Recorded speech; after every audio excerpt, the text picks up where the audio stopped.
All right, so in today's demo, I am going to show you how to assemble a pie crust for the buttermilk pie and then how to prepare for baking. All right, so I have my pie crust that I have cooled, all right, chilled, all right, so, and I have my fabulous buttermilk mixture, all right. So to assemble this, you need 2 pieces of wax paper, all right, so, all right, just like that. Let me just position. All right, so you're gonna take a little bit of flour. You're just gonna coat the bottom.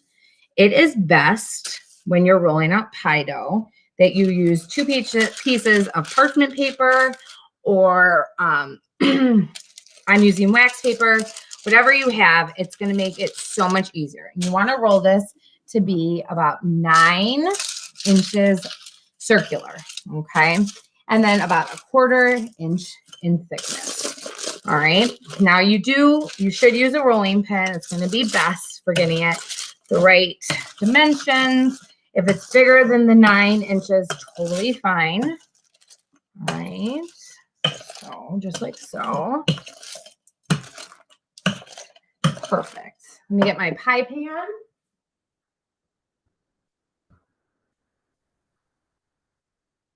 All right, so here is our 9-inch pie pan. So I'm just gonna go around, make sure I have, it's a little short here. So I'm just going to roll it there. All right, beautiful. All right, just like so. All right, so now what you're gonna do is I'm just gonna lightly peel back my top layer of wax paper. All right, I'm done with that. All right, I'm gonna take my pie crust and my pie pan and flip it over like this, go on the bottom, and then flip. This is the easiest way to put pie crust into your pie pan. All right, now I'm going to lightly, carefully, without ripping my crust, peel this back. Now, if accidentally you rip your crust, no big deal. You kind of just press it back together. It's literally not a big deal. Pie crust is very sensitive just because it's so delicate because of all of that amazing layers of fat that are in there. All right. And then you're going to need a couple of different tools. All right. So you can do a couple of different things for your crust. All right. First off, you just want to press it into your pan so there's no bubbles. So just take a fork, kind of press it on the side to make sure that it's all fitting nicely. You don't want it to bubble. So a term for this is called docking. All right, I'm going to take this and just dock. So just tiny bubble or tiny holes in the bottom to prevent bubbling. Okay, just like so. And then you can do a couple of different things. So with your crust, you can roll it up like so, and then you can create like a crimped effect. All right, I don't have that much crust here, so it's not doing it as best as I can. But another very easy way to do your crust is to take a butter knife and then go around your edges, just like so. Crimping looks beautiful, but you need to have a good amount of extra crust on the sides. And I do here, so I could do it there, but I wasn't able to do it here. So I can show you how, if that's something you want to do to make a beautiful pie at your house, especially because we're not putting a top layer of dough on this, of pie crust. We're just going to, put our filling in here and bake as is. So it does look very nice when you have a beautiful edge. All right. So I can take my crust, my extra crust, like so. All right. I'm going to put a little bit of flour down.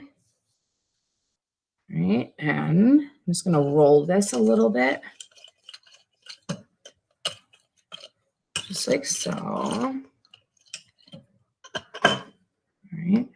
And then what I'm going to do is I'm just going to cut strips. And I can take these strips and I can put them right on top of here of my crust to give me enough extra crust on the top that I can make a beautiful crimp. All right, so I'll show you what that looks like. Just like so. And then, yeah. All right. Now, if you don't want to go through all this trouble, which is totally fine, you can take your fork and just press, and that would be totally fine. But some people really, if they're making a pie, they want it to look beautiful. And people will be so impressed, especially if you're making this for your family at home.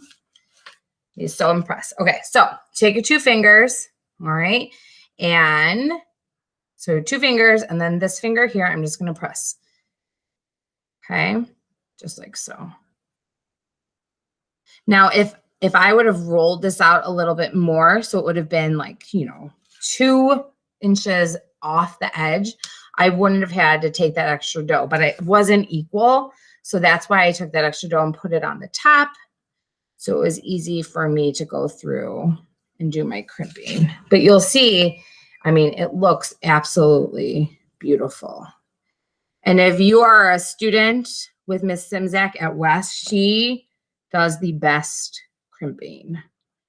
She does the best crimping. I learned how to do the crimping from her beautiful pies. So it's definitely, this piece is very sticky. Each time you do it, you get better. So if yours doesn't look as good, that's okay. All right. So you can kind of see. All right. Then what we're going to do is I'm going to take, I have a baking sheet prepared. So when you bake this pie, you definitely need to bake it on a baking sheet just in case it spills in any way. Okay. So I'm just kind of remixing up my filling. I'm going to pour it into my pan, my prepared shell. And it pretty much takes all of it. All right. So this is going to bake in a 350-degree oven for about 55 minutes. All right. What you're going to want to keep an eye on is the edges so that they're not burning. The top is going to get a light brown color. And then you're going to, when it's done, we're going to wait for it to cool before you slice it, or else hot pie is not going to be good. You have to wait for any pie to cool before you cut it. And then I'll show you what it looks like when it's done. All right, so we'll be back. Thank you.